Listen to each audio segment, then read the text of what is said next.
एक बार की बात है, भगवान शिव और माता पार्वती कैलाश पर्वत पर बैठे पृथ्वी पर हो रही घटनाओं को देख रहे थे। तभी माता पार्वती ने कहा, स्वामी, क्यों ना हम आज धरती पर चलें और वहां के लोगों का हाल जानें। महादेव मुस्कुराए और बोले, चलो देवी। दोनों दिव्य रूप धारण कर तुरंत ही एक गांव में पहुंचे। वहां एक नदी के किनारे बहुत से बच्चे खेल रहे थे। सभी बच्चे पानी में उछल कूद कर रहे थे, लेकिन माता पार्वती की नजर एक बच्चे पर पड़ी जो दूर एक पत्थर पर बैठा हुआ बच्चों को खेलते हुए देख रहा था। उसकी आंखों में उदासी थी और वह एकदम शांत था। माता पार्वती ने महादेव से पूछा, यह बच्चा क्यों नहीं खेल रहा?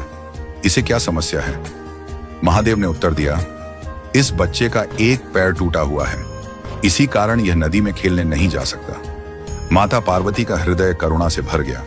उन्होंने महादेव से प्रार्थना की, हे स्वामी, कृपया इसका पैर ठीक कर दीजिए। यह बच्चा भी अन्य बच्चों की तरह खुशी से खेल सके, यही मेरी इच्छा है। महादेव ने माता पार्वती की बात मान ली और दिव्य शक्ति से उसका पैर ठीक कर दिया। बच्चा खुशी से उछल पड़ा और नदी की ओर दौड़ गया। माता पार्वती संतुष्ट हो गईं और दोनों कैलाश लौट आए। अगले दिन माता पार्वती और महादेव फिर से उसी स्थान पर पहुंचे। उन्होंने देखा कि अब वही बच्चा नदी में अकेले खेल रहा है और बाकी सभी बच्चे किनारे पर बैठकर उसे देख रहे हैं। बाकी बच्चों के चेहरों पर भय और असहजता थी। माता पार्वती को यह देखकर हैरानी हुई। उन्होंने महादेव से पूछा, स्वामी, ये क्या हो रहा है?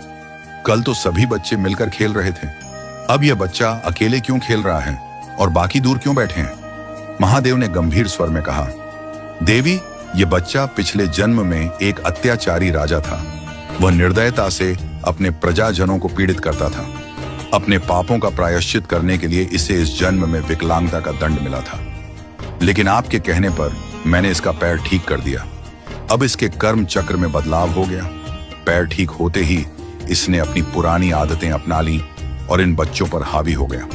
उसने अपनी ताकत और अभिमान से सभी को डरा दिया, इसीलिए अब ये बच्चे इससे दूर हैं। माता पार्वती को यह सुनकर गहरी सीख मिली। उन्होंने कहा, स्वामी, क्या इसका जीवन चक्र हमेशा के लिए बदल गया? महादेव बोले, कर्म चक्र सदा चलता रहता है।